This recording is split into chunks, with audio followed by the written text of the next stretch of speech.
Well, I'm honored to chair this American Historical Association session, James M. McPherson, A Life in American History. I have the privilege of introducing the panelists. First, I'm Vernon Burton. For 34 years, I taught Southern history at the University of Illinois, about 130 miles south of where we are this morning. I wrote a book, The Age of Lincoln, became a Lincoln scholar, moved back home to South Carolina, where I discovered many folks don't like Lincoln as they do here in the land of Lincoln. I now teach at Clemson University, built on the plantation of John C. Calhoun, who introduced the pro-slavery argument in the U.S. Senate. Clemson was founded by the prototype of the racial demagogue Pitchfork Ben Tillman. And where do they put my office? The Strom Thurmond Institute. Well, I hope that my choice of what I study and where I live will not have you question my judgment on these introductions to these extraordinary historians who today are assessing the many contributions of Jim McPherson, the Princeton University George Henry Davis 86th Professor of American History Emeritus. Jim McPherson has served as president of both the Society of American Historians and the American Historical Association. At my last count, he had published 21 books, edited significant other volumes, contributed a slew of important articles to journals and books and essays, and has written introductions to numerous published work. Both his For Cause and Comrades and Tried by War, Abraham Lincoln as Commander-in-Chief, won the Lincoln Prize. Among the many things that distinguished McPherson's career is the relevance of his work as we struggle not only to understand the Civil War and Reconstruction, but our own times.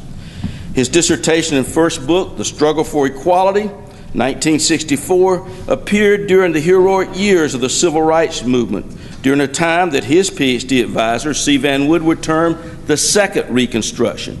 In both Reconstructions, Northern activists went south to work for racial justice and were accused of doing so for less than noble reasons. Before McPherson's work, scholars argued that abolitionists were motivated by status anxiety, greed, and other unflattering factors. McPherson showed that many of the abolitionists during the Civil War and Reconstruction were religiously motivated, sincerely altruistic, committed to democracy and racial justice. McPherson was also a pioneer in African American history. He immediately followed his dissertation's publication with the Negro Civil War, which argued, among other things, that black soldiers were crucial to the winning of the war and the preservation of the Union. This book opened the door to scholarship on African Americans as active agents in winning their freedom from slavery.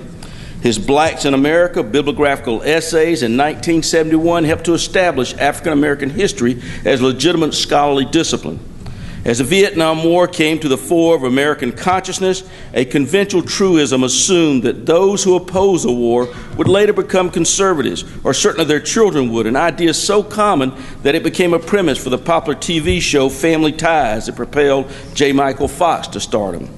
McPherson examined the abolitionists and their children after the Civil War, and in the Abolitionist Legacy from Reconstruction to the NAACP, demonstrated most abolitionists, their children, stayed the course, reflecting strong religious foundations and idealism, and continued to work for reforms. By the 1980s, McPherson was a well-respected historian, influential in his field, but not widely known outside the academic community. This changed with the publication of Battle Cry of Freedom, the Civil War era. To date, it sold more than 700,000 copies, making it one of the most popular works of history ever published. It reached number 6 on the New York Times bestseller list. Its critical acclaim included the Pulitzer Prize, the Christopher Award, and Best Book Award of the American Military Institute. And it became one of those rare books that resonated with both professional historians and general readers. McPherson revived the tradition of the public intellectual. He is devoted to history as a form of literature, and when written with beauty and power, history is a form of literature, and Jim's work exemplifies history as literature. The sheer breadth of McPherson's work is amazing. Now, I don't want to recite his entire vita. You can read it if you have a couple of weeks to spare. It is so packed with accomplishments. These works have made McPherson the Dean of American Civil War Scholars and the most famous historian in the country, famous historian being an achievement in itself, if not an oxymoron. McPherson has never been limited by traditional disciplinary boundaries, and his works were incredibly rich for his flouting academic routines. He reached past the ivory-covered walls. He's on television, radio, documentaries, talking to civil groups, elementary school children, Civil War roundtables, all while continuing to thrive as an academic and to advance the frontiers of knowledge. He is and has been the face of the history profession to the general public for nearly 3 decades. I learned about Civil War and race relations in classes at Princeton University taught by a young James McPherson, who has since emerged as the greatest historian of the United States and whose work encompasses the themes of democracy, freedom, and equality.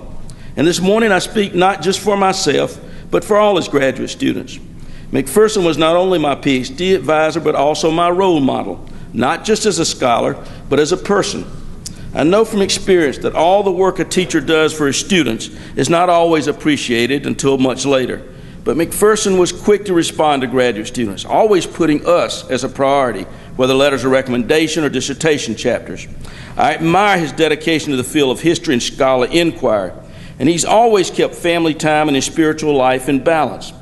Some of you have heard me say about historical research that it is rare that the more you study someone, the more you admire them. The more I studied Abraham Lincoln, however, the more I came to admire him, even to love him. The same is true for another hero of mine. The more I've studied Jim McPherson and come to know him, the more I admire him and even love him. One quick note aside. Years later, when I was a professor at Illinois, someone told me a story about Jim. I was a little different than most graduate students at Princeton, pretty much having stepped off the farm from 96 South Carolina. Reputedly, one of Jim's concerned colleagues asked him how I was doing in class. And he allegedly responded, "I have no idea. I cannot understand a word Vernon says." But what is important is that I and his graduate students tried to understand and learn from the words that Jim McPherson has spoken and written. And I know they influenced us, and I believe they've influenced and made the world a better place. It's been said that nice guys finish last, but this is not true for Jim McPherson. Jim has been a winner since before the game even started. Life is often marked by trial and uncertainty, and Jim McPherson has shown wisdom and courage and strength in the most trying of times. It helps to have a partner and soulmate, and one of the best and wisest decisions Jim McPherson ever made, and clear evidence of his discernment and insight, is his marriage to Pat. Good job there, Jim. If he had done nothing else in his life but marry Pat, he would have been a winner. I cannot properly introduce Jim McPherson without acknowledging his greatest asset. And we're privileged to have with us today Patricia McPherson, who has always been an integral part of this McPherson team. I remember how in those early days, they would actually go together on research trip camping in tents. Being the wife of a historian is not easy, especially a scholar who's been as generous with his time as Jim McPherson, but Patricia's always dealt with Jim's students with much dignity and grace. In this world where most of us make a living by what we get, Jim McPherson has made a living by what he gives to others. Jim McPherson teaches us that we have to face but not necessarily resolve life's ambiguities. In every aspect of his life work, Jim McPherson was willing to wrestle and engage the racial dynamics in America, and that is why he and his work are so important to us. Truly, he is America's historian. 70 years ago, our fathers brought forth on this continent a conflagration because they were dedicated to the proposition that all men are not created equal. It is most appropriate then that we assess Jim McPherson's work during the sesquicentennial of the Civil War here in Illinois, Lincoln's home. To honor Jim McPherson, his graduate students put together a festschrift, The Struggle for Equality, Essays on the Sectional Conflict, the Civil War, and the Long Reconstruction, to coincide with this session at the AHA, and the students have asked me to read the dedication we did. It's for Jim and Pat McPherson, with affection, gratitude, and respect for opening history doors to us. To offer a shameless plug, you can go down to the University of Virginia Press, who we appreciate working with us to do this. It's not easy to get festschrifts done in the University of Virginia Press, and Dick Hallway stepped up and worked with us to do what we are very proud of, a book to honor Jim and Pat. So you can go down to the University of Virginia Press and still purchase a copy this morning, or go to the website. Each speaker that we have today, life and her career has intersected with Jim McPherson. I'll introduce the panelists in the order that they're listed in the program, and then we will turn the podium over to Jim. Catherine, is the PowerPoint ready? Yes. Okay. And our first speaker will be Catherine Clinton, who really needs no introduction. She is the chaired professor of U.S. history at Belfast. She did her graduate work with Jim. She is a pioneer in many areas, and people, particularly of my generation, remember as a pioneer in women's history, especially Southern women's history, and her reaching out beyond the profession to bring history to all sorts of groups, including children. Catherine? Thank you. Thanks very much. We're going to have PowerPoint here, so you need me to go down and work on it? This gentleman's going to help, so we have. Okay. Thank you for your indulgence. Those of you who know Jim McPherson know that he's not in favor of relying on technology. But I thought on this one occasion he might be indulgent, because I did conspire with his life partner, Pat, to try and present some unknown sides of McPherson, which are best demonstrated visually. So this kind gentleman has volunteered from the office. We are pleased to be here to honor the private man and the public historian. As we were given only a brief time to sum up the legendary career of a man whose influence extends beyond the Princeton campus, I can assure you, the halls of Congress and the American airwaves, and whose international statue as America's premier Civil War historian now reigns unchallenged. But I will give you a portrait of both the public historian and the private man in my brief time. Others up here will be extolling his many other virtues, his many other aspects, but I wanted to especially emphasize McPherson as a preservationist and a public historian. I hope I'm reading this from typed notes, as he would have urged me not to be reading from an iPad, but it seems to be working, and I hope, again, that he will forgive me for this. It's early in the morning, and for those of you who aren't familiar with Northern Ireland, the Presbyterian churches all use PowerPoints, so I believe that I'm really, in some ways, following a tradition in Scotland. So, 15 years ago in Valley City, North Dakota, on October 11th, James McPherson appeared. Here is 15 years ago. Here we have a young man developing his sartorial style and becoming a budding cyclist. But the Tour de France's loss is the history profession's gain, as young man McPherson moves from Gustavus Adolphus College in 1958 to Johns Hopkins University for his doctorate, where his unknown Southern origins are rediscovered through C. Vann Woodward.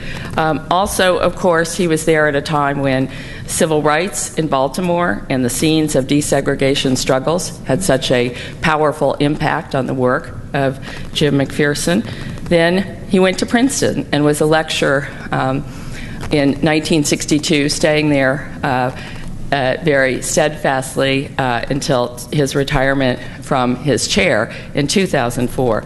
And from 1964 to 2011, we can look at his career and those of people following in his wake as one of the struggle for equality. I know others will be talking about his 20th century titles, most particularly The Battle Cry of Freedom, his Pulitzer Prize-winning study. It was a long 20th century for Jim McPherson, and the 21st century, he continues, I think, to dazzle us as a prize-winning historian. Again, his volume, The Negro Civil War, retitled Marching to Freedom, was the basis that I used 40 years after it was published for my children's volume, Hold the Flag High. And Jim became a public historian and took to the airwaves to reach a larger audience. He was a Lincoln Forum favorite. He's on tour, a fearless guide, with Henry Ballone's Civil War nut, who kindly loaned me the pictures of Jim all over the East Coast in battlefields, as leader of the pack, leading the charge, keeping his listeners rapt, entertaining the troops, becoming the Bob Hope of Civil War studies.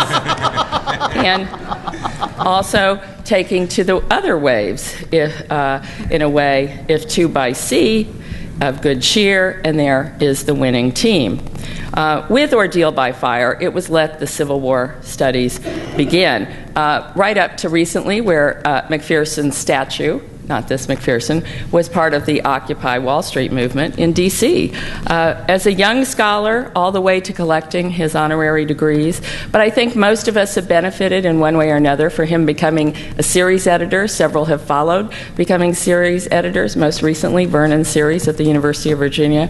I have one at Oxford University Press, where he introduced me to my editor there. Certainly, the American Negro History and Literature, the multi-volumed reissue of lost classics, is something that Jim really pioneered in his day and really encouraged his students and fellow scholars to follow, so that they could be surrounded by titles. And as he was at the sesquicentennial of the firing on Fort Sumter, surrounded by fans in Charleston this past year, with another wonderful hit. As a reviewer and author of more than 125 reviews in these kinds of professional journals, he still takes time to meet with National History Day winners, to meet with politicians. The Civil War wasn't about slavery. Where have I heard that before, Governor? The McPhersons at Cornell, and you can find him on the Socialist website, which I thought when you Google was an interesting way to find McPherson, piercing all kinds of pioneers. Princeton, this is Jim getting his earliest graduate students in shape, the early years. This is the P-Raid, the year he came to Princeton, and here he is protecting a statue. Of course, he was there with Princeton in transition. A picture here of one of his students from the 1970s and one from the 1980s, and I would like to point out my colleague Michelle Gillespie has perhaps a future Princetonian in utero in this particular picture. As a lecturer, as a biographer, Jim eyeing the camera suspiciously, shooting him with Shelby Foote. He was smooth sailing onto the steps of the Lincoln Memorial while fame, fortune, fabulous students were coming his way in the 70s, 80s, and 90s. We need to reflect that this public historian had other roles to play. As a family man, there he is with his daughter Jenny, father of an equestrian, as an extended family, adding first a son-in-law and then grandchildren, as a storyteller. She wants her grandpa to come out of the box to play with her. When does Jim ever take time to stop and smell the roses? Those of us who followed him know at the Huntington Library is the only place that you can catch him at rest. On a pilgrimage to Normandy, balancing work and family as a babysitter, here he's reminding future students, don't even think of getting me a Kindle. Here he is, Jim and Pat in the early years, and there they are over half a century later, still going strong. The Napa Valley tourist, father of the bride, favorite new role, on tour in Israel with his most recent and last graduate student, posing for preservation, winning his prizes, a Hopkins reunion gathering. Neither rain nor sleet will keep Jim from his appointed rounds. McPherson family, his father and daughter celebrating, again, in the New York Times. How many of us get our picture being bussed by our daughter winning a Lincoln Prize, which he won not once but twice? Again, I will leave that to others. I think most of us know so much about his really splendid scholarly career, his really splendid public historian. But as a preservationist, I think some of us need to think about what this battle-worn man has done, as the Battle of Walmart most recently, saving the wilderness for future generations, I think is something we need to really celebrate and honor as well. Jim Lightshizer calls him the ambassador of history, the dean of Civil War studies. You can go to www.civilwar.org and find that Jim McPherson was the driving force behind the Civil War Battlefield Preservation Trust, a commitment that goes back to long before its founding. The historical document of 1993, which whittled down a list of over 10,000 Civil War battle sites into 384 of the most significant, which are still being preserved. This is land preservation as well as historic preservation. His seal of approval is often needed, often sought. His assistance for campaigns of national importance are rarely refused, and his spirit of volunteerism exemplary, which is how he probably earned his earliest nickname among graduate students as the Holy Warrior. His other nickname, McP, means that his legible, extremely valued signature can carry enormous weight. And Jim has lent his name to countless causes, most recently a letter to the Pennsylvania state decision makers weighing the wisdom of building a casino near the Gettysburg battlefield and defeating this in the Battle of 2006 and again in a renewed campaign in 2010-11. Over 300 historians opposed this most recently, with Jim McPherson leading as a signatory. The way in which modern construction can destroy historical preservation for future generations is the theme of Jim McPherson's current work. Some of you may think of him as retired, and many of us know him as reserved, but he has generously put himself forward to earn his other nickname, Big Mac. And when Big Mac weighs in with his research and reputation, Congress, justices, and corporations are forced to listen. Recently, I was told that he was asked to come to a wilderness battlefield press conference. He'd been on tour with a Civil War group for 4 days and was worried about getting shuttled in time to make this important date. So he has a demanding and engaged career. While hundreds at Princeton passed through his classrooms and thousands, if not millions, have enjoyed his publications, I think we need to actually multiply the very exciting work that he's doing. Dwight Pitcaithley, for 10 years, the U.S. National Park Service, says his dedication and service has been invaluable. But we also need to remember that he is, above all, patriotically inspiring us. When his Uncle Roy volunteered to serve with the British RAF in World War II, before the U.S. entered the fray, Jim very much saw him as a hero, and this is a picture of him in uniform, the kind that his family is willing to share to demonstrate his marvelous values and patriotism. Here he is with Pat overlooking Fort Sumter. And for the final word, it won't really be mine, but rather, as is his due, James McPherson, taking his final words to us from his Jefferson Humanities lecture. In 1861, Lincoln said that the struggle for the Union involved not only the fate of these United States, but also the whole family of man. It was a struggle not altogether for today, but for a vast future also. We are living in that vast future. Lincoln's words resonate in the 21st century with as much relevance as they did 70 years ago, and these words of Jim McPherson become more true with each passing year in the 21st century. Thank you very much.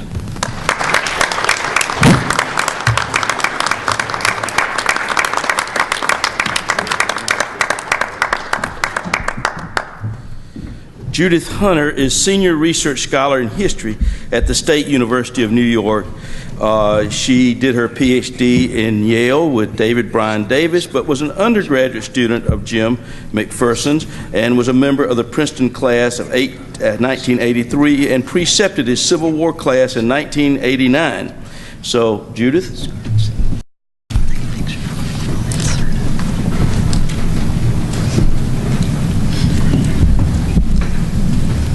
I'd actually appreciate some lights on. Others will speak at length about Professor McPherson's scholarship, but I'd like to say a little about him as a teacher and a mentor to someone who wasn't even one of his grad students. He once remarked to me that he came to write about the Civil War through his teaching, that his research interests at first had been regarding the abolitionists and that the war itself was not his subject of study. But through teaching the Civil War, he realized how much there was to say and how important it was to say it. And I think we can all agree he's succeeded marvelously well on that. In 1982, I took Jim's Civil War and Reconstruction class, and I bring that up to say that Princeton students really hadn't clued in yet to what they had on their hands with Jim McPherson. Every year, Jim would take any students who wanted to go on a tour of Gettysburg. Well, it did involve getting up very early on a Saturday morning, but what an opportunity. My year, I went and I dragged along a buddy, and we were the only 2 undergraduates who took advantage of the opportunity.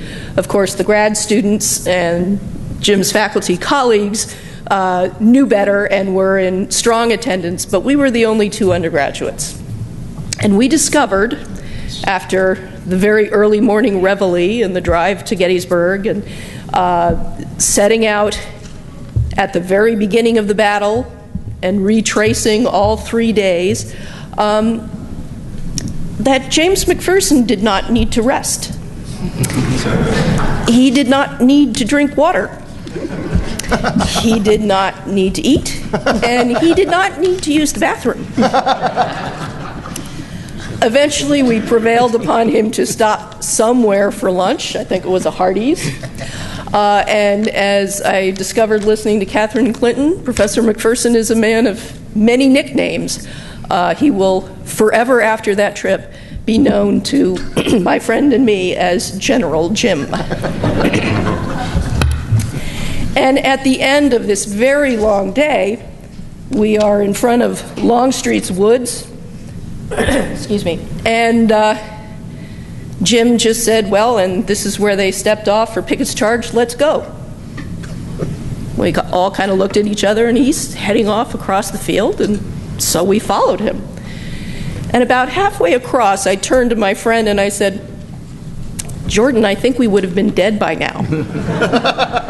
And Jordan turned to me and he said, I think that's the point. Well, after I went off to graduate school, life brought me back to Princeton, where I was a lecturer for a few years.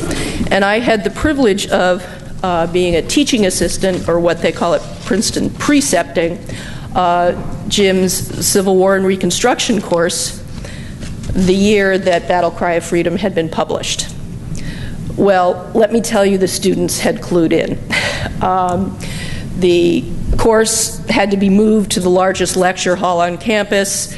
The Gettysburg trip that year was busloads full of people. It was a time of great transition for Jim, who had been working along very steadily, and all of a sudden, the popularity, the New York Times best-selling stature of his book, revolutionized how he was regarded by students in the university. And then, in the middle of the semester, word came that Battle Cry of Freedom had been awarded the Pulitzer Prize. I will never forget how James McPherson handled that honor. With equanimity, grace, and humility, he didn't change. Nothing changed a bit. Jim was just Jim.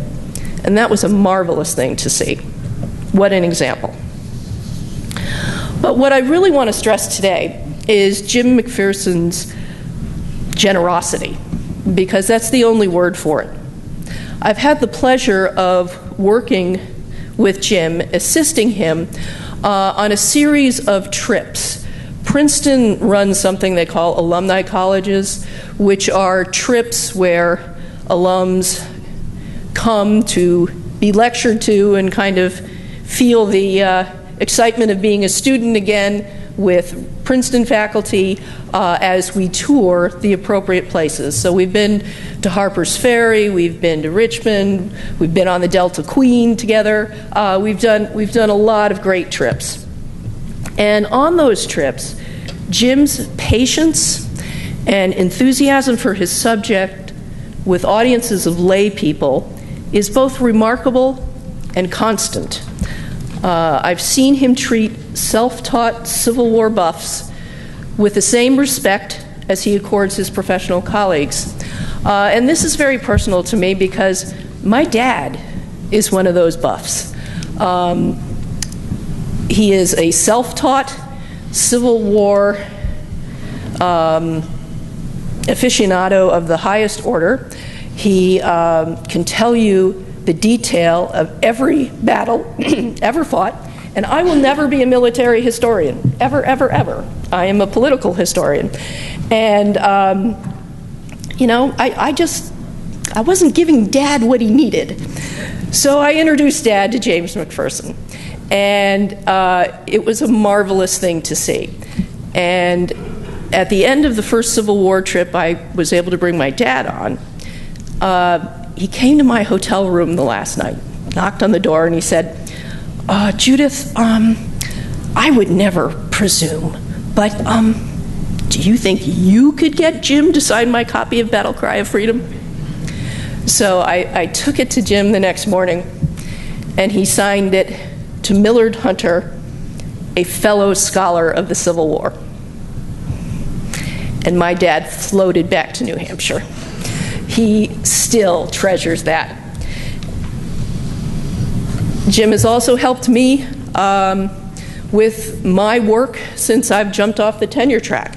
One of the things I have done in the last decade is make sure that my hometown remembers that they had a very significant Civil War hero come from Little Geneseo, New York. James Wadsworth, who was the richest man in the North, who gave up everything at the age of 53 to enlist in the Army. And he eventually ended up dying after the Battle of the Wilderness. And there really wasn't any commemoration of him in his hometown. And I always joked that if Little Geneseo, New York had been in the South, there would have been a statue before the body was cold.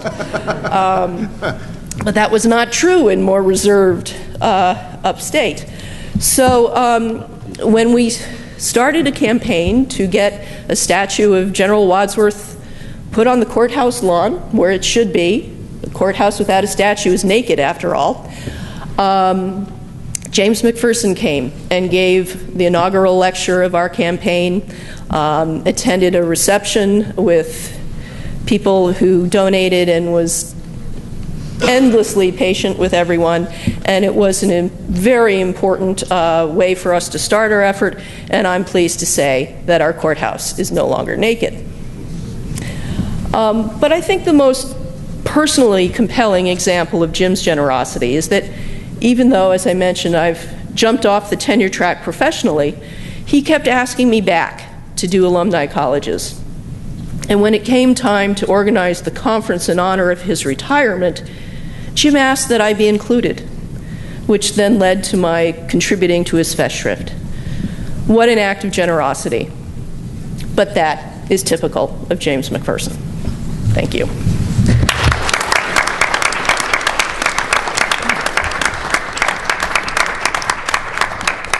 Professor Thavolia Glymph is Associate Professor of History and African American Studies at Duke University. Her work has been so extraordinarily influential. I recommend her latest prize-winning book, and recently was abroad, I believe, in Israel with the McPhersons. So, Thavolia.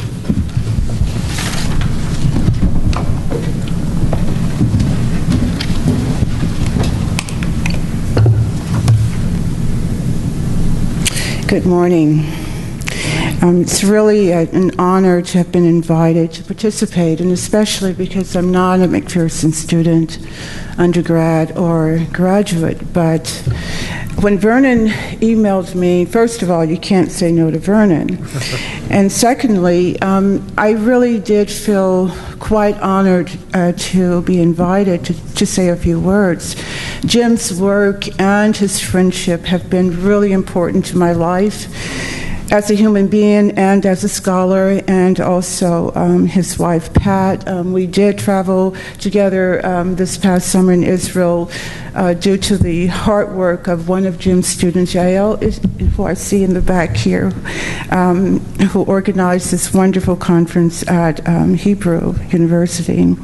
And I've also had wonderful times with both Pat and Jim at Gettysburg, and my children remember fondly riding and walking that battlefield with him as their leader. So I was asked to talk about his contributions to African American history, but Vernon has already done that. So, at any rate, I'll say a few words. As a professor at Princeton McPherson has walked battlefields with countless students and visitors to the nation's Civil War battlefields. It is a way, he has said, to better understand military tactics and the outcomes of battles and the importance of military history to the historical record. Of late, my own work has got me to thinking a lot about battlefields and about walking them, literally and figuratively. And offered this opportunity to speak on McPherson's life in the academy and in the public sphere, it seemed fitting to reflect on this question of walking America's battlefields. So while my assignment today has been kind of preempted, I will still say a bit about his work in the field of African American history and about walking battlefields. McPherson is known worldwide as the preeminent historian of the U.S. Civil War, as a scholar of its battles and soldiers and politics. Most people, I imagine, would not think of him as an African American historian, but that is where, in a sense, he began his journey as a scholar. He published his first book based on his dissertation at Johns Hopkins, The Struggle for Equality, Abolitionist, and the Negro in the Civil War and Reconstruction in 1964. Followed in 1965 by the Negro Civil War, How American Negroes Felt and Acted During the War for the Union. It had been by that point some 3 decades since the publication of W.B. Du Bois's Black Reconstruction in 1935 and Herbert Aptheker's The Negro in the Civil War in 1938. Benjamin Quarles's The Negro in the Civil War had appeared a little more than 10 years before in 1953.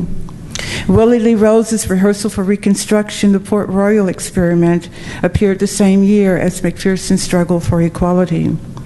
McPherson's early work thus came at the height of the 60s civil rights struggle, and he has written and spoken eloquently on the impact that this had on his decision to pursue a dissertation topic on abolitionists, who he has called the civil rights activists of the 1860s. He pursued this dissertation and this subject despite being told at the time by leading scholars that it was simply impossible to do this kind of work because the sources did not exist.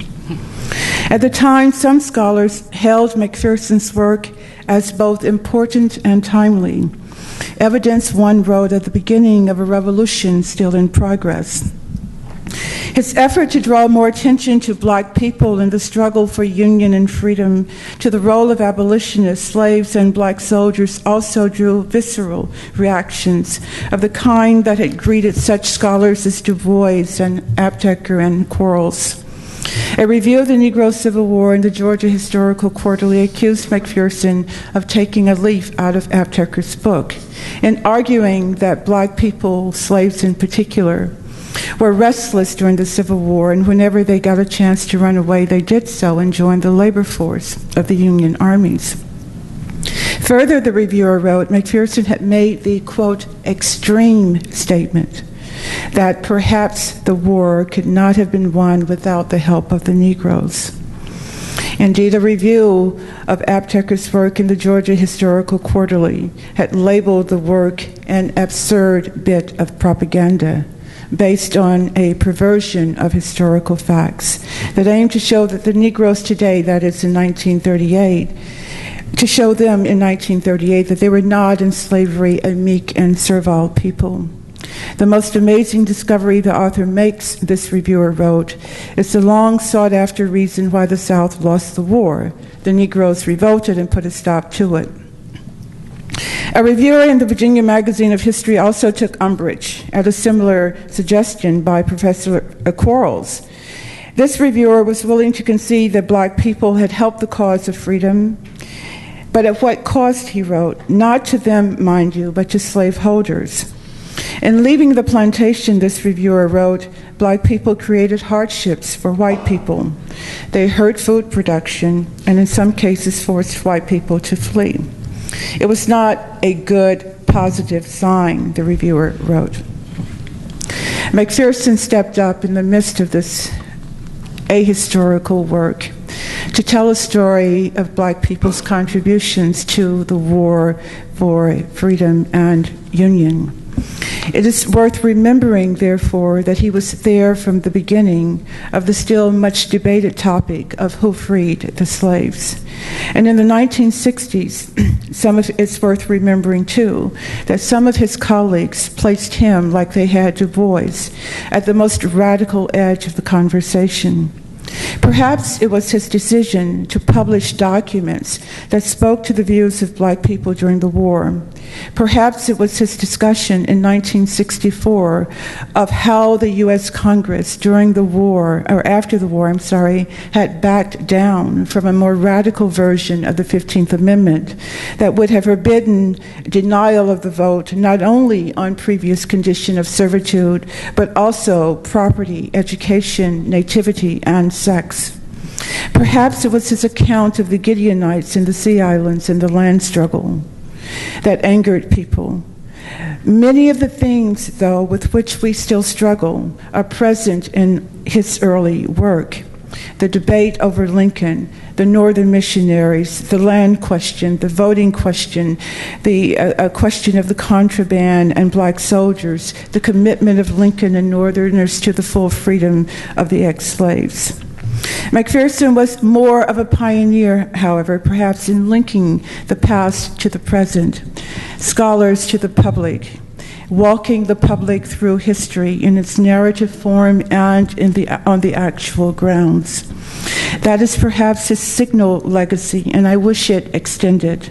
I wish that there was more walking of battlefields, and that these battlefields included places of enslavement during the Civil War. Less than a week ago, I was on one of these battlefields in a plantation in the Low Country in South Carolina, which is my home state, where the landscape still enchants, but the struggles of enslaved peoples to help effect their own emancipation is silenced. In fact, while there, a reenactor on the grounds tells me a story of how after the war, former owners came back and how they worked so hard to take care of black people who had foolishly believed in something called freedom. A brochure on the grounds of this place features a project to grow a small plot of Sea Island rice and Sea Island cotton. A photograph accompanying the text depicts black women working the crop today. I ask if, in reality, black people are really back on the plantation. I'm told no, the crops are grown by volunteers, but I am now even more puzzled. Why then a photo of black women growing the crop today? This is a plantation burned down by federal troops in 1865 and further destroyed by black people who had been enslaved there. How different, I wonder, as I walk these grounds, would it be if James McPherson conducted a battlefield tour of this plantation? I look out over the Ashley River and I imagine him walking these grounds and putting the armies in their rightful places, Union, Confederate, and the enslaved. I imagine that there comes a time when this too will be hallowed ground, not for magnolia and mint julep fantasies, but for the war for freedom and democracy that took place here, where the enslaved women in South Carolina that Jim writes about in the Negro Civil War, who twice a day brought meals to Northern soldiers, will appear on this landscape. Alongside the black soldier he also talks about in that work, who helps to liberate from the horrible pit of bondage 10 men, 6 women, and 8 children. So Jim, here's a new project for you in your retirement. But whether Jim takes up this or not is immaterial. It is still a part of his legacy, the legacy he leaves to us, and someone must take it up. On battlefields all over the South, black people struck blows for freedom, and every inch of Southern soil became embattled ground, and mappable battleground, as mappable as Gettysburg or the siege of Vicksburg. They became archives of slavery's defeat. We may argue today and for years to come about this thing called self-emancipation versus Lincoln and the Union Army as emancipators. But in the end, going back to Jim McPherson, the question that appears as the subtitle of his book, How American Negroes Felt and Acted During the War for the Union, remains as urgent as it was nearly 50 years ago when he wrote that book. But perhaps more importantly, it is a part of McPherson's life in American history. It's a part of his re-archiving of American history itself. I recall finally, and to close, the memorable and oft-cited description of the formal surrender of Lee's army that appears in Battle Cry of Freedom, where the Northern General Joshua Chamberlain orders his men to shift from order arms to carry arms as a salute of honor, while the Confederate General John B. Gordon leads his men to this formal surrender. McPherson writes, quote, "These enemies in many a bloody battle ended the war not with shame on one side and exultation on the other, but with a soldier's salutation and farewell." It's that kind of salutation and farewell with no shame that I think McPherson walking the battlefields of the South would bring to us. Thank you.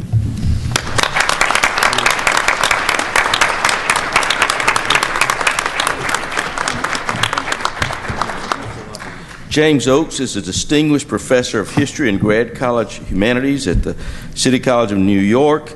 He did his PhD with the legendary Kenneth Stamp at Berkeley, and like Jim McPherson, is a winner of the Lincoln Prize.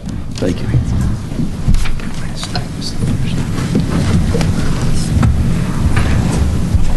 Thank you.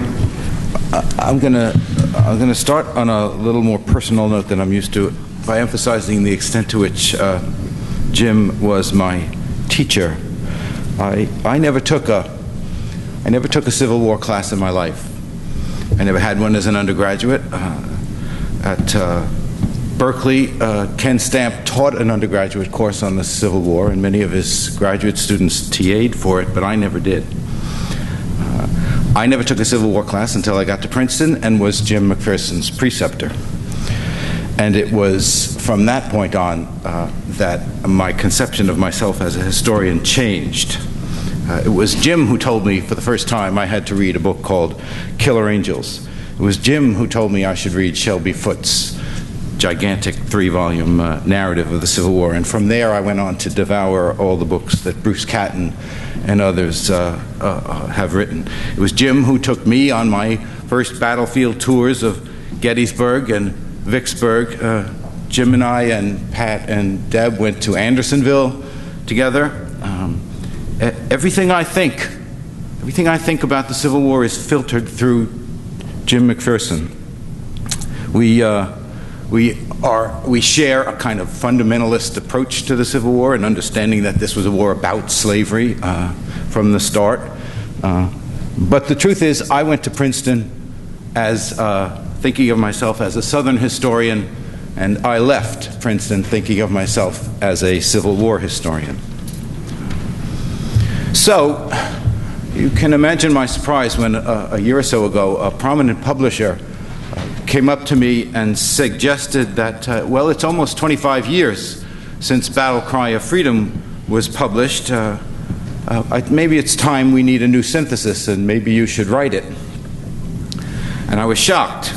First of all, 25 years, has it really been almost 25 years? It seems so fresh in my mind. Second, why? Why do we need why would we even need a new synthesis? Has there been that much new scholarship? Do things really have to change that much if you did rewrite it? But also, I thought, if I had 25 more years to study the Civil War, I don't think I'd know as much about the Civil War as Jim knew when he got out of graduate school. And even if I did know as much as Jim knew and knows about the Civil War, I don't think I'd have as much energy as Jim has. I had to be able to write that book in what's the 5 years between the previous one?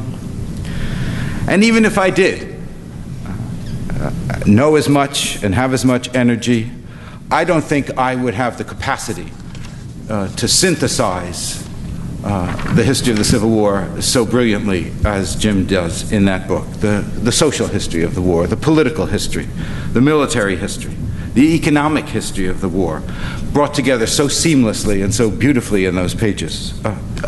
Two examples, they seem trivial, but they always stuck with me. There are 4 or 5 pages in the Battle Cry of Freedom on tax policy in the North and the South that always struck me as extraordinary, because it could sound like an extremely boring topic. But Jim, not only does he explain in a few pages with extraordinary lucidity the difference between the way the North funded the war and the South funded the war, but why they funded the wars differently, and the enormous consequences of the fact that they funded the wars so differently. And then the way he handles all the way through the war the problem of class conflict behind the lines, as it were, especially in the South. He absorbs it, he brings it in, it's part of his story. It's not the story, it's part of a broad story, and it's all the way through. So I thought to myself, when this publisher made this invitation, why bother? Who could do something like that? But it did get me to thinking, what if I were to try it? How would a book I wrote be different? We are, after all, fundamentally fundamentalists about the Civil War. There would be, of course, new scholarship. I don't think that would change things too much, but it would be there, I suppose.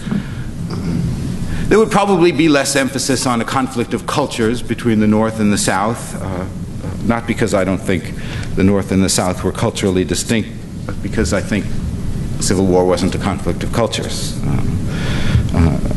And because cultural conflicts and differences are ubiquitous. I live on the Upper West Side of Manhattan, and the easiest way to get a dinner conversation going is to talk about the vast differences between people who live on the Upper East Side and people who live on the Upper West Side. And you could probably get statistics to demonstrate that the difference is real. So that wouldn't be there. The biggest difference really has to do with something that Thavolia mentioned in her talk. Jim really is a product of a particular era, of a civil rights movement era. And his work was inspired by that. It comes out of that moment in American history. Whereas I was 15 years old when Richard Nixon was elected, and my adult life has been shaped really by a rising and deepening tide of conservatism. I don't look around, and I never looked around and saw radical movements rising all over the place. I saw the opposite. And that I think would shape the difference between the way I would frame a history of the Civil War and the way Jim did. So the civil rights movement and the abolitionist movement have a symbiotic relationship in the historiography.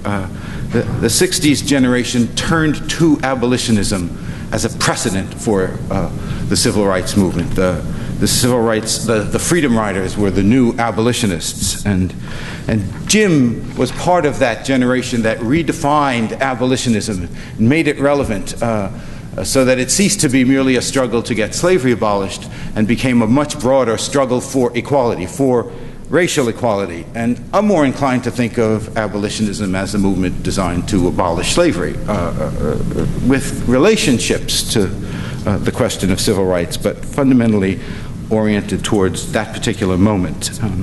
For Jim, then, the logical conclusion of the abolitionist movement, the abolitionist legacy, as the second volume of the study of abolitionism, is the founding of the NAACP. Whereas for me, it would probably be the end of the logical conclusion of abolitionism would be the 13th Amendment. And I think all of that difference between where he comes from and where I come from would shape the way we think about the Civil War, particularly the origins of the Civil War. That generation of the 60s and all the scholarship on abolitionism since then reversed a trend that had been going on since the 30s through the 1950s to focus, to find the anti-slavery origins of the Civil War and to trace the movement of the abolitionists into politics into the Liberty Party, into the Free Soil Party, into ultimately the Republican Party, and see the continuities between those different party movements. Whereas Jim's generation tended to drive a wedge between abolitionism and the Republicanists, where I tend to see convergence over the course of those decades. And so that's probably where I would write a different kind of book from the one Jim wrote. In Battle Cry, the origins of the Civil War are not traced really to the anti-slavery movement. He traces a line from Hamilton Federalists who were anti-slavery to Whigs to Republicans, whereas I would go back and trace it from abolitionists into the Liberty Party, into the Free Soil Party, into the Republican Party. But Jim was different from that 60s generation in one very, very critical way that I don't think is fully understood. For Jim, the abolitionist legacy was always fundamentally a historical question. I mean, it was about tracing the actual historical significance of abolitionism into the post-war struggles over civil rights, of land and labor and voting rights, all the way up to the founding of the NAACP. It was fundamentally a historical question, whereas for other historians of that generation, abolitionism was a study of precedents for radical activism. And as much as Jim might have thought of it that way, also he was really always interested in the historical question, not going around looking for radical precedents. And that meant that as the abolitionist movement got narrowed down to the most radical and the search for the purest and the greatest of the radicals, Jim moved in the other direction. And in his later scholarship, because he never was mesmerized by that cult of true radicalism, as I call it, he was open to a broader understanding of the origins of the Civil War, one that embraced Abraham Lincoln and the Republican Party rather than dismissed him as part of what Frederick Douglass called in his great 1876 speech about Lincoln, the great movement to destroy slavery in the United States. And so we see in his later work another shift in the direction of his scholarship toward an increasing understanding of how broad and how difficult and how important that struggle finally was, which is another way of saying that 30 years later, we are still in fundamental agreement about the fundamental questions of what the great struggle of the mid-19th century was all about. Thank you.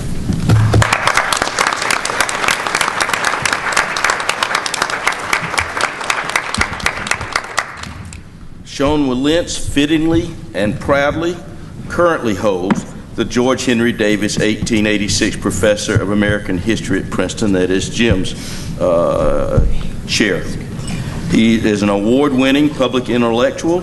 Most of us that go back far enough remember him primarily on the 19th century. I remember him when he was a premier social historian, and now he's helping to bring back political history into the mainstream. Has written as well about Ronald Reagan and more recently Bob Dylan and popular music. Thank you.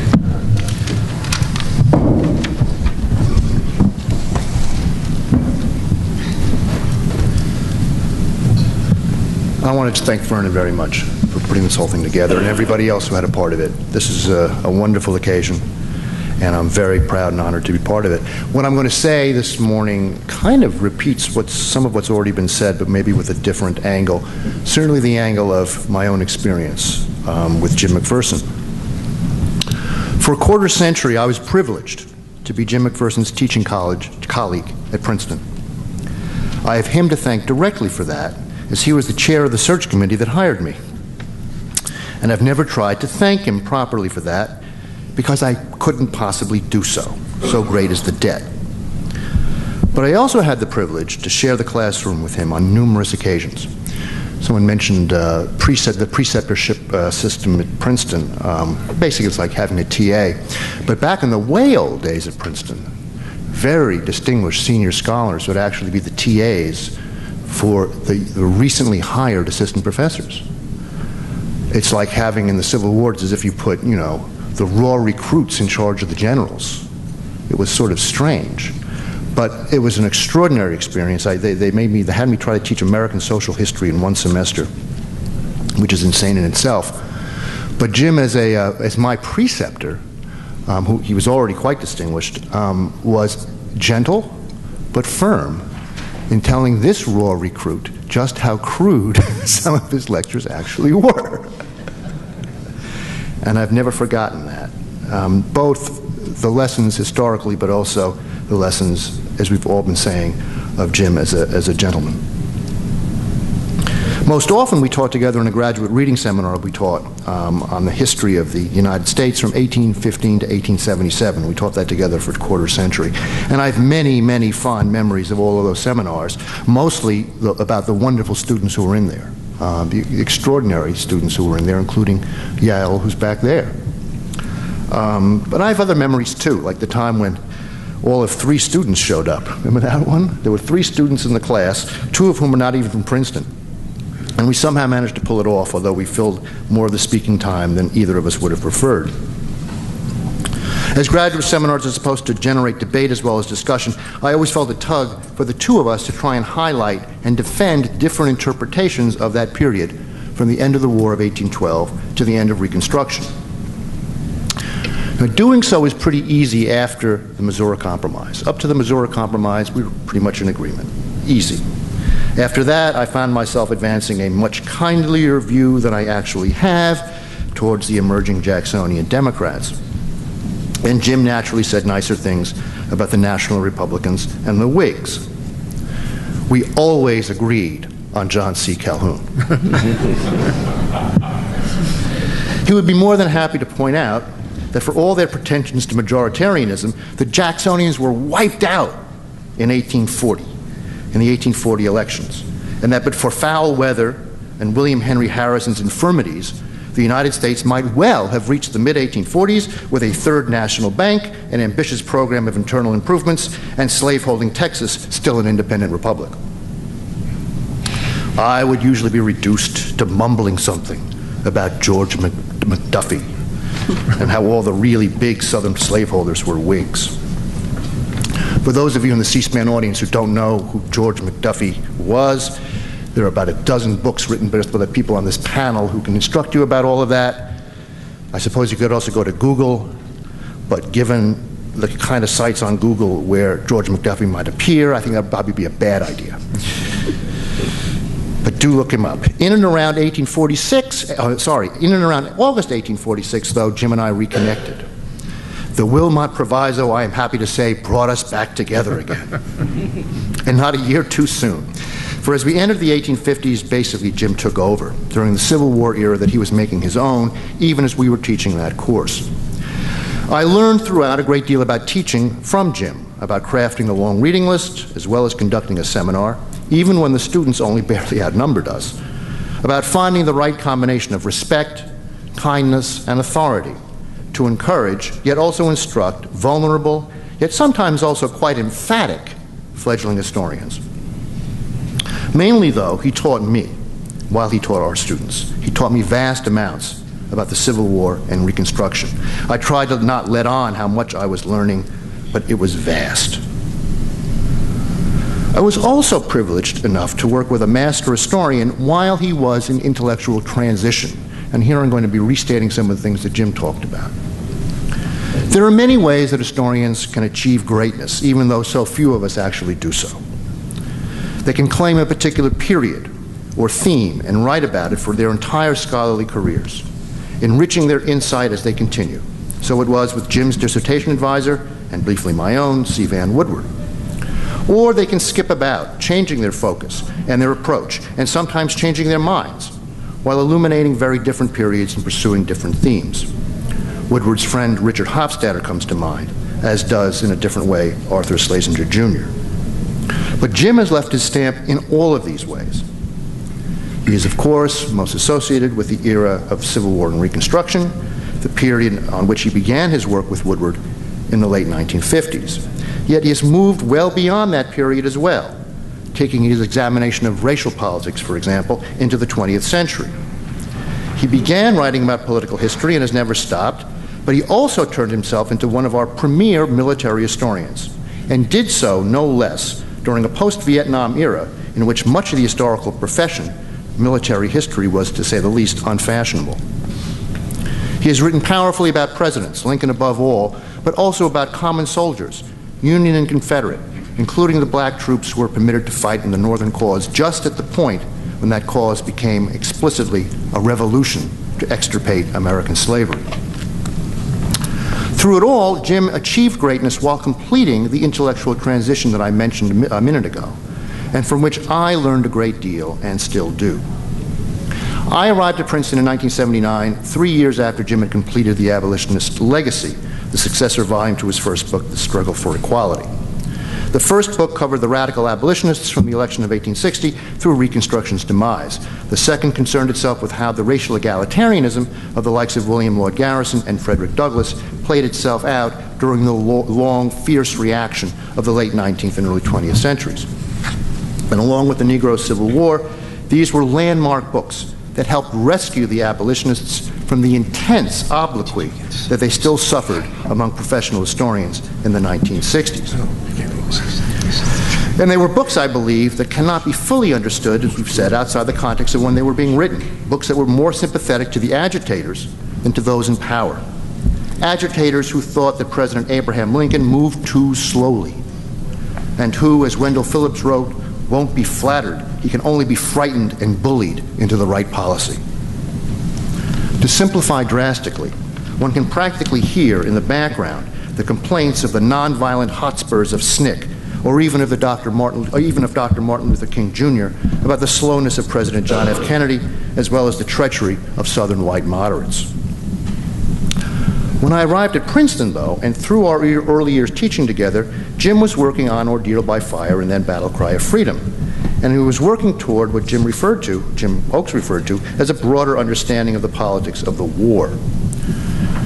Part of that understanding involved a new appreciation of how fully military history, which figures much less strikingly in Jim's earlier works than it has in the later ones, how thoroughly military history was enmeshed with political history, including the history of the abolitionists. But it also involved an enhanced appreciation of Lincoln's enormous political skills, his deep hatred of slavery, and even his evolving views on race. The abolitionists, as it happened, did not bully Abraham Lincoln or pull him to see things their way, so much as Lincoln, the political master, who, without once compromising his bedrock anti-slavery principles, manipulated the abolitionists to the point where he held the Union together so that slavery could be abolished. There are two quick points I want to make about all this. Some of it repeats what Jim had to say. I mean, there was a way in which the study of the abolitionists, the retrieval of their reputation, was too embedded in the civil rights movement era. It was a good corrective, but it kind of went overboard. The search began for the most dedicated adherents to racial equality you could find, and you sort of end up with a small group of black abolitionists and maybe John Brown. And everybody else was kind of too moderate, too weak-kneed, not important enough. I think it's difficult to understand what the Civil War was all about, why it came to be, because it was fundamentally a war about slavery. We also have to look at Lincoln anew, because under that rubric, Lincoln looks a little bit, as I say, weak-kneed. We forget that Abraham Lincoln hated slavery every bit as much as Frederick Douglass did. I know I'm going to get cards and letters for that. But he also loved the Constitution of the United States. He did not want to destroy one by destroying the other. And he continued along those lines with the idea that, in fact, by halting slavery's demise, or halting slavery's spread, rather, he would truly be hastening its demise. One forgets that, aside from Haiti, gradual emancipation was the norm for emancipation in the 19th century. That's what people looked at. And they thought that that's exactly what they were doing, and they would not compromise about that one bit, or at least Lincoln and his Republican Party would not do so. This is an anti-slavery legacy, which is deeply, deeply important, and I think has been kind of shoved aside to the extent to which only the most, what Jim calls the purest idea of the radicalism of equality comes into play as the only worthy one. Jim recognized something about this, or has recognized something about this transition in his own work. Looking back in 1994, he observed that had Lincoln done what the abolitionists demanded when they demanded it, there would have been, quote, no Union victory, and no 13th, 14th, and 15th Amendments to the Constitution to free the slaves and grant them the equal civil and political rights for which the abolitionists fought. Without slighting the abolitionists' contributions, he can now see more clearly the potentially disastrous drawbacks of their political naivete. In a profession that was coming to vaunt social movements and radical writers and organizers more and more as the engines of social justice, let alone common people, including slaves, McPherson reminded us, in effect, that it takes a president and his party to get things done. And then in the national crisis over slavery, it took a president with a supreme political deafness, as well as the bedrock principles of Abraham Lincoln. Well, I will leave it to Jim to tell me if I'm right about any of this, and if so, how he thinks his thinking has evolved over the years. It would be too simple to say that the day marched from the second Reconstruction and the advent of more conservative politics in the 1980s was entirely responsible, although I can't imagine that they were irrelevant. What I can say for myself is that listening to Jim, as well as reading his work, had no small effect on the ways I thought about American democracy, and many other historians did as well, and of how, as I put it in a later book of my own, that just as political leaders did not create American democracy out of thin air, so the masses of Americans did not simply force their way into the corridors of power. It took political leaders of the caliber of Jefferson and Lincoln. Now, of course, right here, Jim will always remind me that the Lincoln that we both admire was a Whig and not a Jacksonian. Just as I will be quick to remind him of the less savory things that Lincoln did and said while he was a Whig, of how we admire Lincoln not because he was a Whig, but because he became a Republican, a political horse of a rather different color, of how it was neither the Garrisonians nor the Whigs, but political abolitionists and free soilers who had broken with both political parties, including for a few years the same ex-president Martin Van Buren, whom Lincoln, some years earlier, as a Whig, denounced as, of all things, an abolitionist in disguise. It was they who truly paved the way for Lincoln and the Republicans. Well, history is argument without end. But speaking personally as well as professionally, some of the most profound arguments among American historians today and over the last half-century or so are utterly unimaginable without the fortitude and supple intelligence of Jim McPherson. And for that blessing, we are all enormously grateful. Thank you.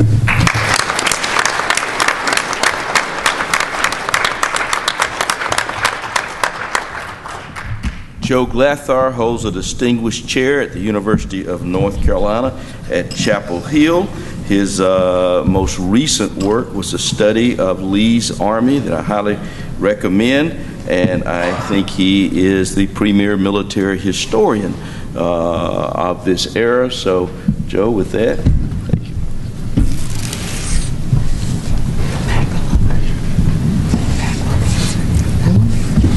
Good morning. I want to thank the audience for coming out here Sunday morning to honor my friend Jim McPherson. And I want to thank the American Historical Association and Vernon Burton for allowing me an opportunity to pay tribute to my friend Jim McPherson. For those of you who don't know Jim, he's a very humble man.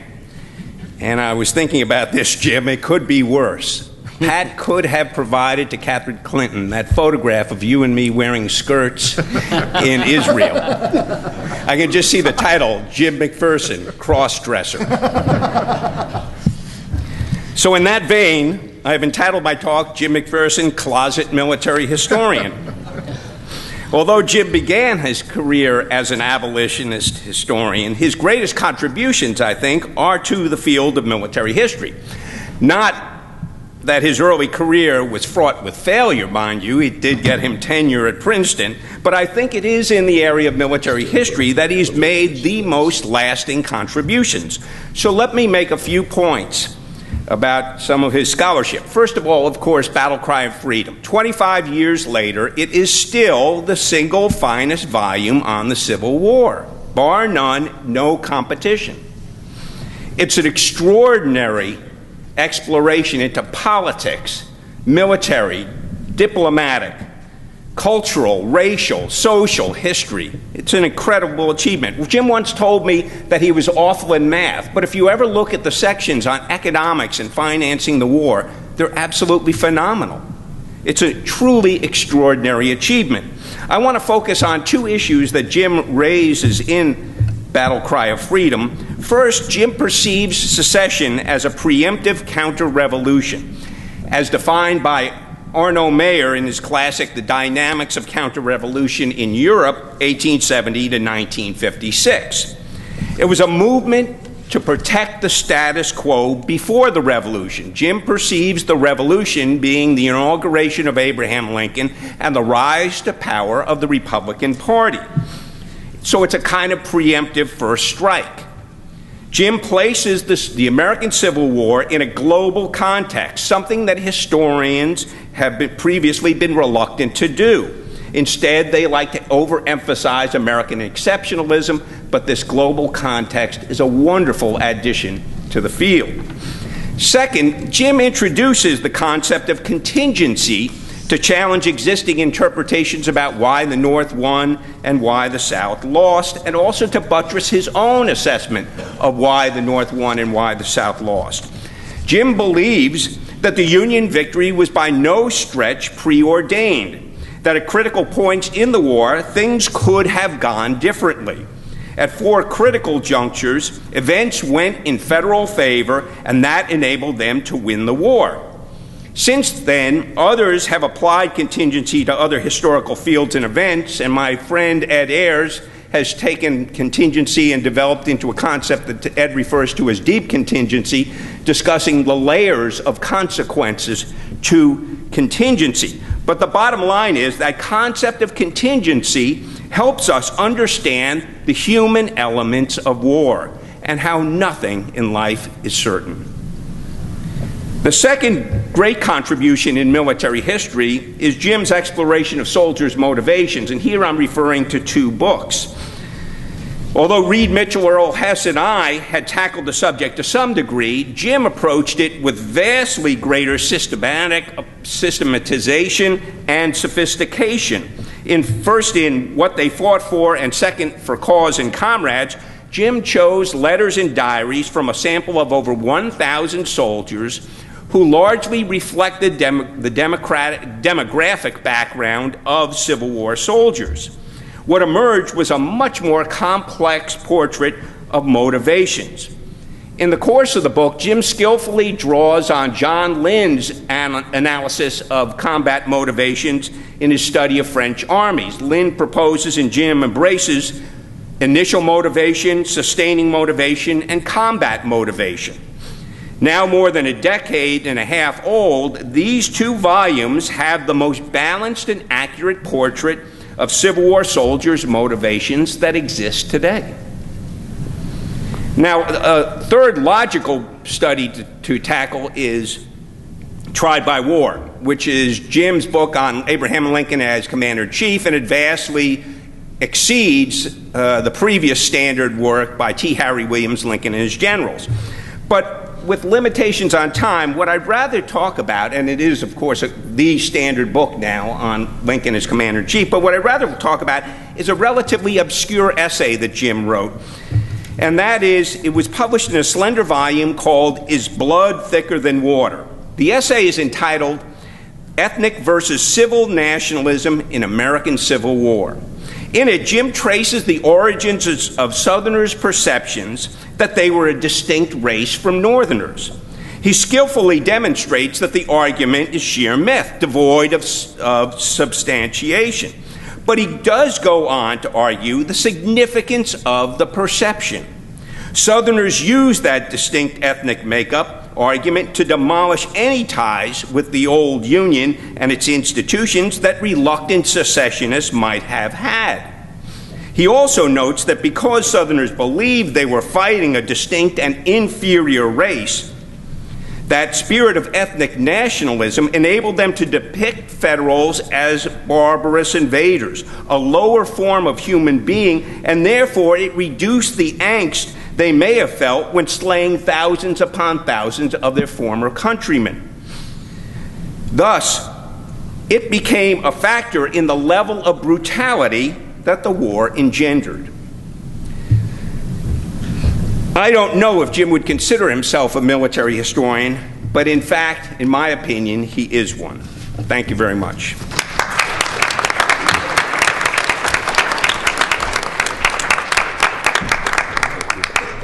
And now, I guess I should introduce Jim McPherson.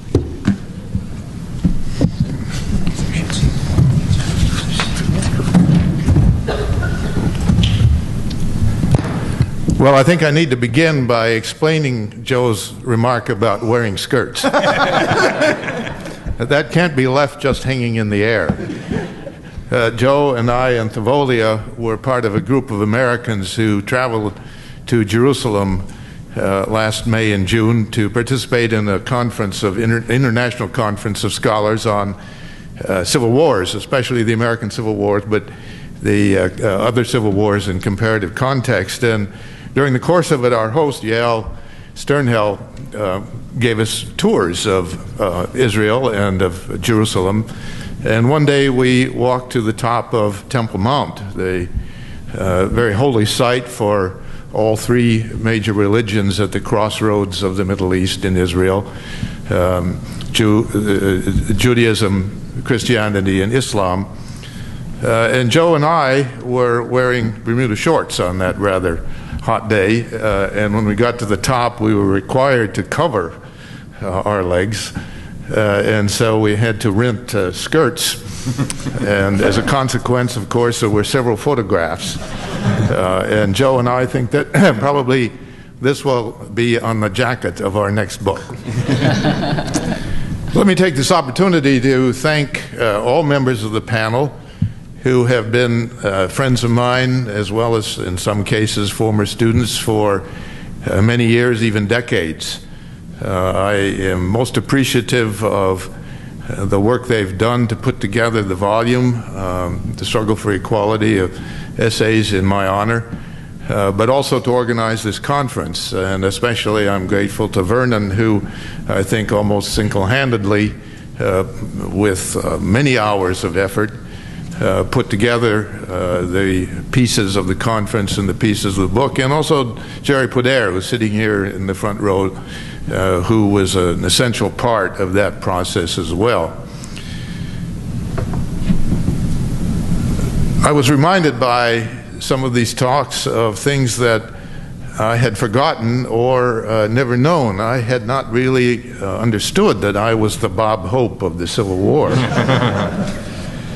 And I had forgotten that review in the Georgia Historical Quarterly that Thavolia cited of my first book.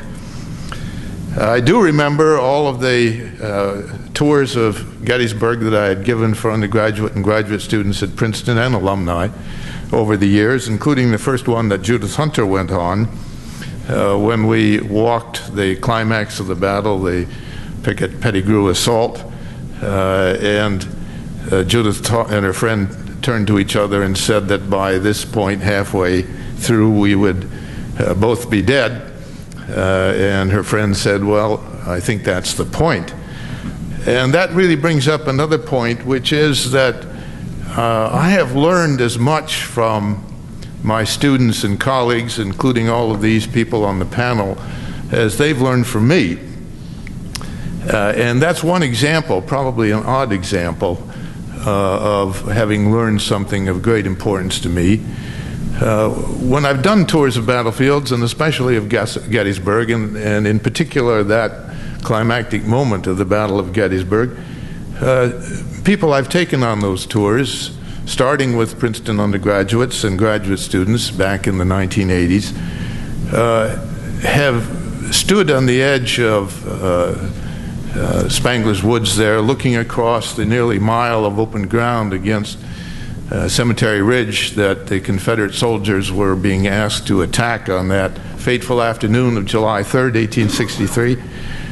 And they've asked me, how could anybody walk forward into what they knew was going to be a hail of lead and iron, with their chances of coming out of it pretty slim?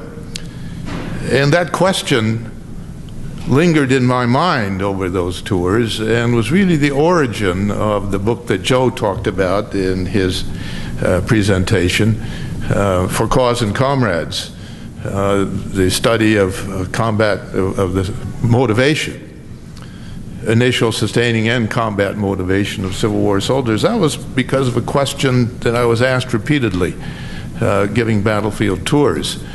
And there are many other examples of the way in which questions from students or comments by students or colleagues on questions that I've raised have motivated the kinds of studies that I've done. Ever since graduate school, when, of course, all of you probably in this audience have had the same experience. In graduate school, you learn as much from your fellow graduate students as you do from either the books you've read or the professors. And that was certainly true of me back in my graduate school experience at Johns Hopkins from 1958 to 1962. One of my fellow students from those days, Charles Dew, is in the audience this morning, and I learned a great deal from him, from David Hackett Fisher, who has also remained a lifelong friend since those days in graduate school. And so beginning with that experience, half a century ago now, more than half a century ago, right on down to the present, I've learned as much from colleagues and fellow students as I ever have taught them, I think. Let me just briefly comment on what has been the trajectory of my career as an historian. Almost all of the presenters this morning have made some observations about that. And I want to just summarize that very briefly before we open this up to questions from the audience. I went to graduate school without really having a very clear idea of what I would wind up writing a dissertation about and making a career of. This was during the early years of the Civil Rights Movement, and as you've heard this morning, these were the years that C. Vann Woodward had labeled the second Reconstruction of the South. And so that was a focus of the graduate seminars and much of the reading that we did in the late 50s and into the early 60s. And I did 2 of my 3 graduate research papers during the first 2 years at Johns Hopkins on Reconstruction.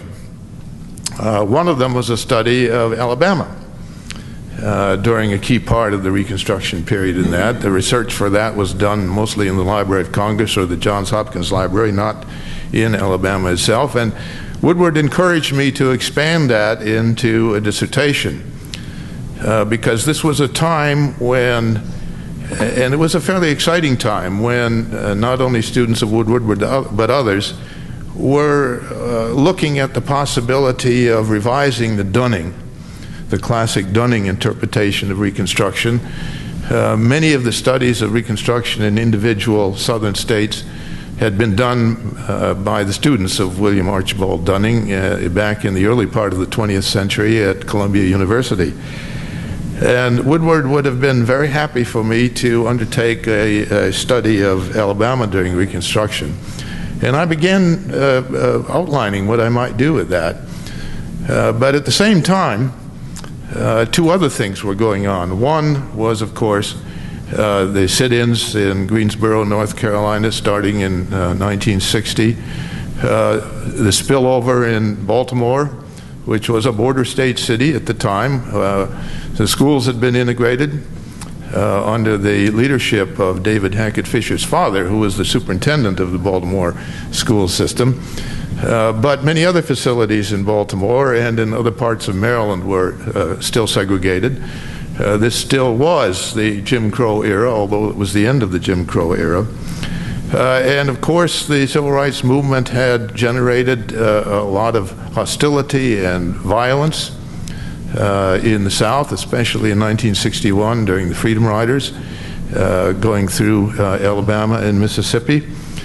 And I began to think twice about whether I wanted to go down and spend 6 months or a year in Alabama county courthouses and the state archives, driving around the state with a car with a northern license plate during those years. But more important in a decision that a fairly important decision that I made, was the context of the civil rights movement with these northern activists, black and white, traveling through the South, trying to bring about change in race relations in the South, and being labeled as agitators, as radicals, as communists, upsetting a stable racial relationship in the South as portrayed by Southern whites, even Southern white moderates. And I became increasingly fascinated by the parallels between the time and place in which I was living in the early 1960s in a border state city like Baltimore, engulfed by these events in the deeper South. The parallels between that and what had happened exactly 100 years earlier in the early 1860s. Confrontation between the federal government and Southern political leaders who were vowing massive resistance to national laws, violence in the conflict, violence on a far greater scale in the 1860s than the 1960s, but violence nevertheless. Martin Luther King trying to get President Kennedy to issue a new Emancipation Proclamation on the 100th anniversary of the first one. The March on Washington in 1963. All of these things were crowding together in the early 1960s, and that's when I made a decision, which was not at first a very popular decision with Professor Woodward, to shift my focus from looking at the first Reconstruction in a state like Alabama to looking at the role of the abolitionists after the beginning of the Civil War and after the abolition of slavery, which was a preoccupation of my scholarship for the next 15 years, with the dissertation and the book that grew out of it, The Struggle for Equality, the second book, The Negro Civil War, which was really a spin-off of The Struggle for Equality, and then The Abolitionist Legacy, carrying that story of the second and third generation of abolitionists down to the founding of the NAACP, which at the time was called the New Abolitionist Movement in 1909 and 1910. That brought me to the middle of the 1970s, and a couple of things occurred then, I think, to change the trajectory of my career in a major way. One has been mentioned, but hasn't really been explicated in any way this morning, and that is the Vietnam War and the reaction to the Vietnam War in the late 1960s and 1970s. That made me more and more aware of the connection between protest movements, the military, and the political context in which both the war and the anti-war movement protests against it took place. In other words, the connection to politics and to the military became increasingly a focus of my thinking and I think the climate of the times. And in 1976, a textbook publisher approached me and asked me about writing a new textbook to take the place of the old James C. Randall, by then the Randall Donald Civil War and Reconstruction. And perhaps somewhat naively and foolishly, I agreed to undertake that project. And that evolved 5 years later into a college textbook, Ordeal by Fire. At the same time, Van Woodward approached me about writing a volume in the Oxford History of the United States, which turned out, after first going to be the Gilded Age, Reconstruction Gilded Age volume, to be the Antebellum and Civil War volume. And somewhat naively, having signed one contract in 1976, I signed a second contract also in 1976, which, of course, enslaved me, I suppose one might say, for the next decade to research and write both those books. That experience, growing out of also the kind of increasing awareness of the interconnection of social protests, social movements, politics, and war, was amplified by my experience in writing those two books, starting in 1976 and culminating in the publication in 1988 of Battle Cry of Freedom. I came to my point of view on the subjects that I were originally interested in, the abolitionists and black radical protest movements in the 1860s and after, evolved into, I think, something more complex. I came to appreciate and understand Abraham Lincoln much more than I originally had. Like all young scholars, as a graduate student and a beginning historian, I tended to absorb the point of view of the people I was writing about, looking at their speeches and writings and letters. And the abolitionists were quite critical of Abraham Lincoln. First, for his slowness to move against slavery, and once he had actually begun to move against slavery, his gradualism and conservatism on the question of racial equal rights. So my early work, I think, reflected that critical perspective on Lincoln, but I came to appreciate much more once I got into looking at all sides of these questions, the political and the military, the kinds of pressures on Lincoln from all sides, right, left, middle, north, south, border state, and the skill with which he navigated through these political minefields and military minefields during his presidency and his experience as commander-in-chief. I also came to see the interconnection between what I had originally been interested in, slavery and its abolition, and the political context in which that process took place, and eventually the military context in which both these social protest movements and the political experience of the 1860s took place. And I was particularly struck by something that Lincoln said in his second inaugural address, when he pointed out, as he put it, upon the progress of our arms, all else chiefly depends. That sums up the reason why, as Joe has mentioned, I have become, after not starting out that way and with no formal training in the subject, something of a military historian, as well as an historian of the abolitionist movement, the anti-slavery movement, Abraham Lincoln and the Civil War, and the Reconstruction period.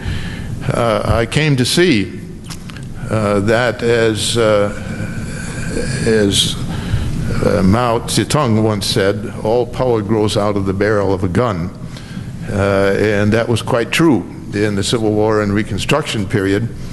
And as a consequence, I have come to see that if we are to understand the process by which slavery was abolished and the transition to freedom fitfully began during the war and especially Reconstruction period, and the way in which America was radically changed by the experience of the Civil War, I needed to understand the military context in which that had taken place. And so, from having been an historian of the abolitionist and anti-slavery movement, and then an historian of the politics of the Civil War and Reconstruction, I added yet another layer of being an historian of the military course of the Civil War.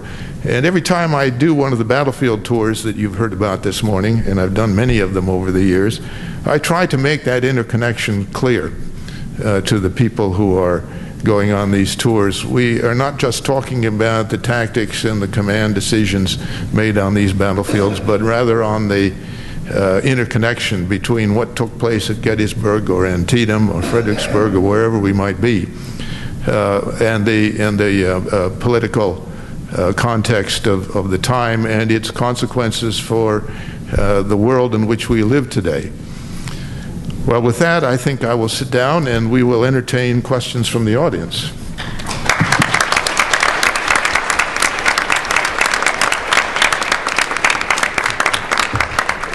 If someone has a comment or a question, if you'd please go to the microphone. You can address it to anyone on the panel or just speak. And please identify yourself. My name is Darrell Stover. I'm out of North Carolina with the North Carolina Humanities Council. Very live mic.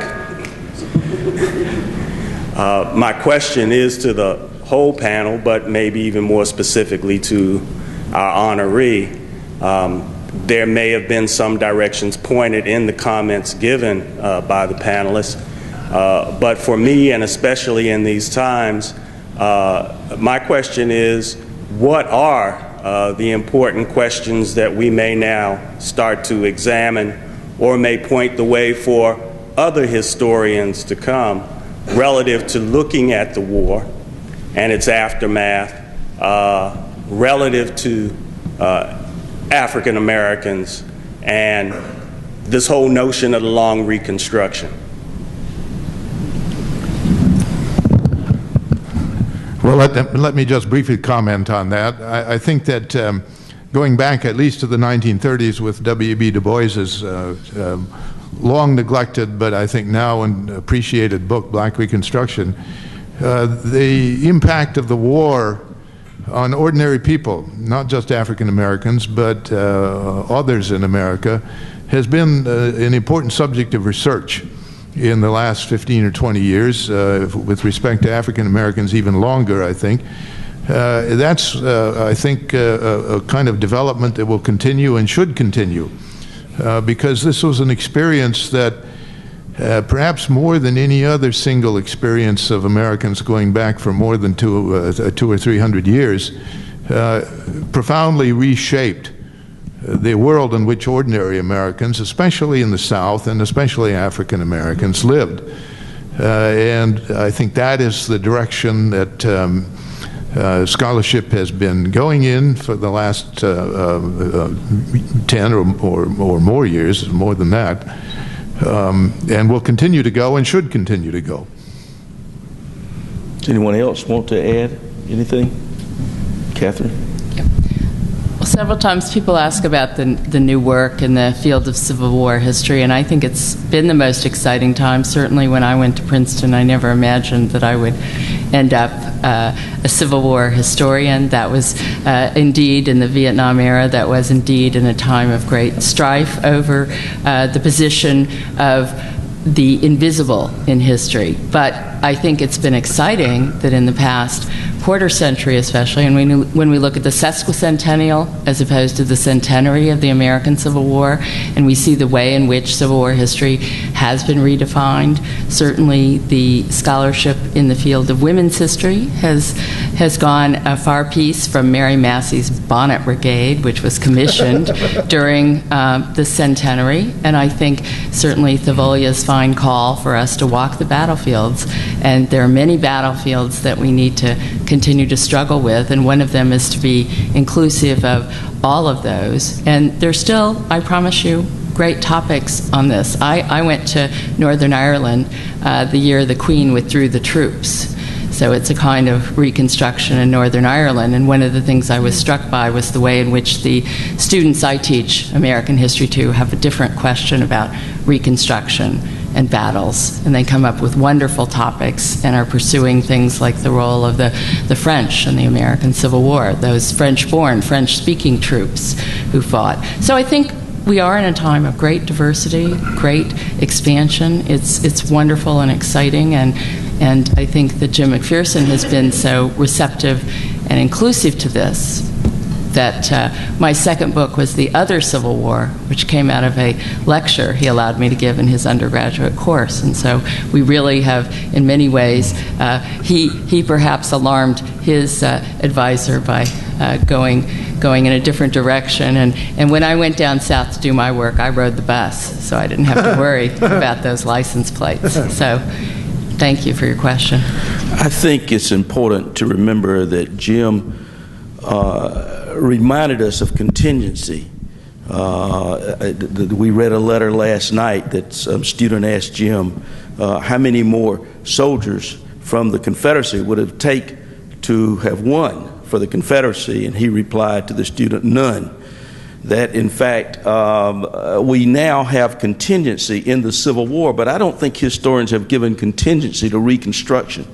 And I think we have to look back at Reconstruction with the same ideas that we did with the Civil War when I came along, when it was sort of assumed that there was no way that the Confederacy could win. And I'd also like to remind people that we too easily forget, because we saw the outcome and how the Union wins, that with the Civil War, the direction of history was going very differently. After the American Revolution, we have these revolutionary movements toward popular government, and you have the French Revolution, but then you have the failures of 1848, the revolutions there. You have the republics that are failing in Latin America and Mexico, and you have Maximilian put on the throne, in fact, in Mexico. And even though Garibaldi, the great hero of democracy on two continents, reunites Italy, it becomes a monarchy. So the Confederacy is actually in the direction of history, and this is part of Lincoln's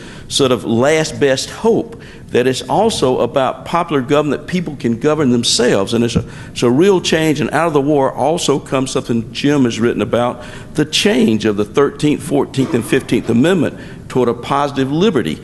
Before that, the government was always guaranteeing the rights of the states, and now you have the rights of individual promised not to be slaves, to be treated equally, and have the right to vote. And this changes our definition of liberty and freedom throughout the world, that we once again becomes the inspiration for better and nobler things as we had done with the Revolution. So those are some things I think we need to think about as we contextualize and think about the Civil War and Reconstruction for some great work that scholars are now engaged in, particularly younger students.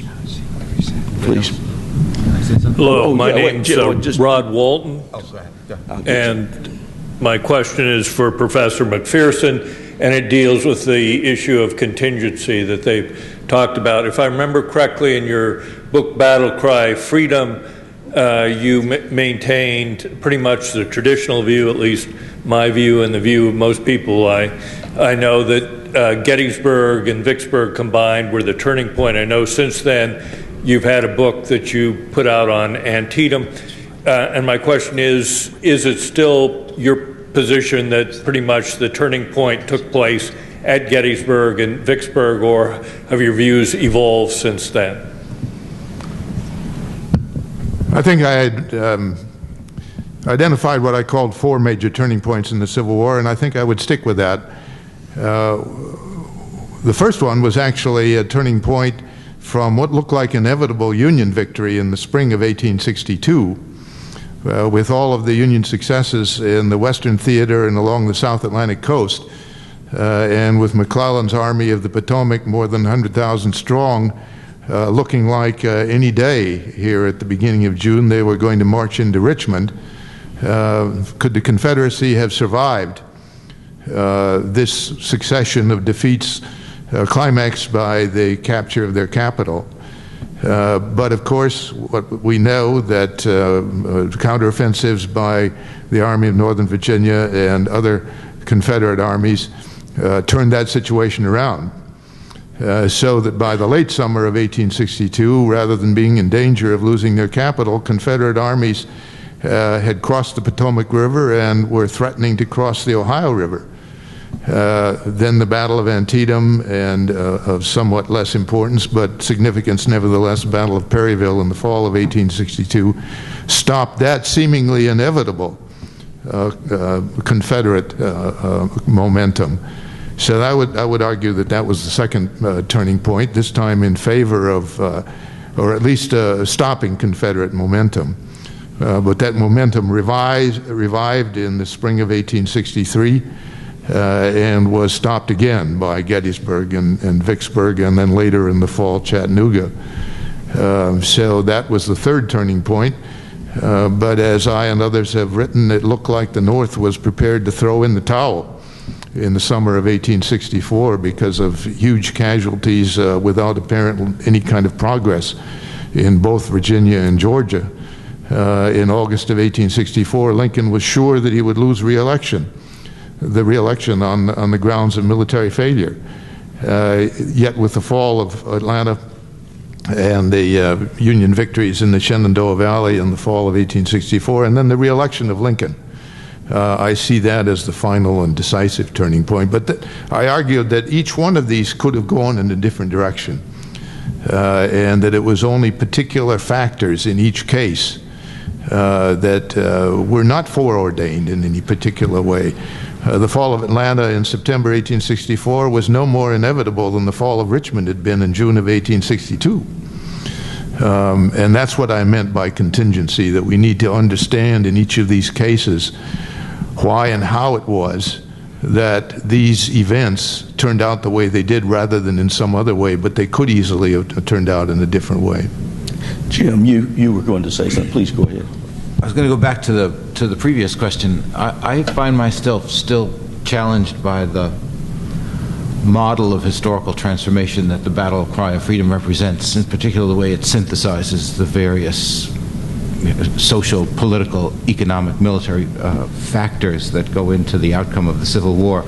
And in particular, I guess the real challenge for us is the political and the social, if you think of politics as, of war as politics by other means, which is the thing, one of the many things Jim taught me. I'd like to see more effort on the part of political historians to acknowledge the social history revolution, and a more a willingness on the part of social historians to acknowledge the significance of the political, so that we understand better why Republicans going into the war assumed correctly that slaves would run to Union lines, and that would be a crucial part of the emancipation process, why they assumed that and why that was always part of the policy. And we need also to understand why the slaves understood that the place to run was not the Confederate lines, but the Union lines, that it made a difference which lines you went to, because one thing would happen if you went one place and another place. So that there tends to be too much separation between these explanations for the origins of things during the Civil War. And I think Jim pointed a different way in Battle Cry of Freedom, and I'm still challenged by that. I don't think it's easy to do that kind of thing, but I think that's where we have to go. Did someone else have a comment on the panel? Do we have anyone else? Jerry.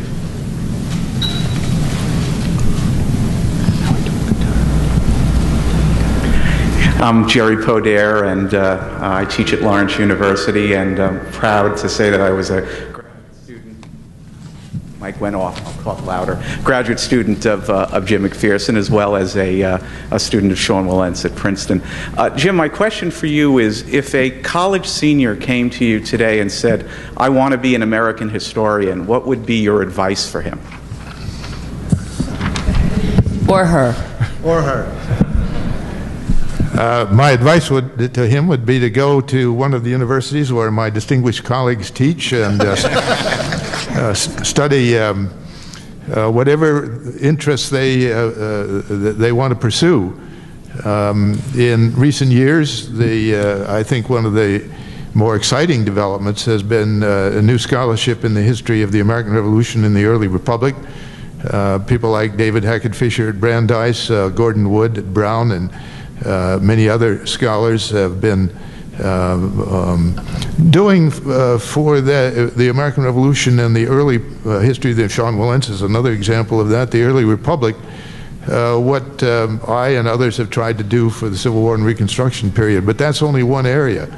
I think I always tell college seniors at Princeton when they were trying to find a subject for their senior thesis, or graduate students looking for a topic on which to do a dissertation, that the first requirement is that something that you really have to be interested in.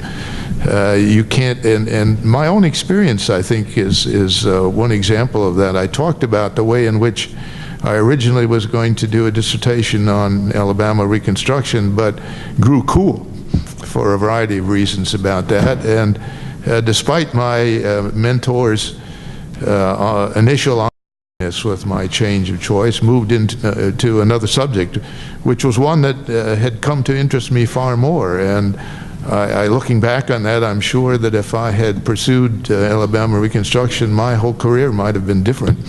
So the first requirement is it's got to be something that really turns you on, that lights a fire under you, because you're going to spend years on the research and the writing and the rewriting of this dissertation. And it has to be something that you're really fascinated with. And in a larger sense, I think that's true giving advice to a college senior. A lot of my colleagues will say, don't go into the profession of history because there are no jobs in the field. You personally had an experience like that yourself. You became a lawyer rather than pursuing your first love of history, and after 11 years as a lawyer, you decided finally to pursue your first love of history, and it's brought you to where you wanted to be in life. So I give that advice to seniors, in contrast to some of my colleagues. Even though the job market looks bad now, and maybe it'll look bad 5 or 6 years from now when you're trying to get a job, if you don't try to make a career out of what you really like, you're going to be unhappy. I would add, having looked at Jim McPherson and Pat McPherson's life and things, with all the problems that we have today in the history profession, I would maintain a good example here. It's the last best profession in America. So thank you all for coming here. Thank you, Jim. Thank you, the whole panel.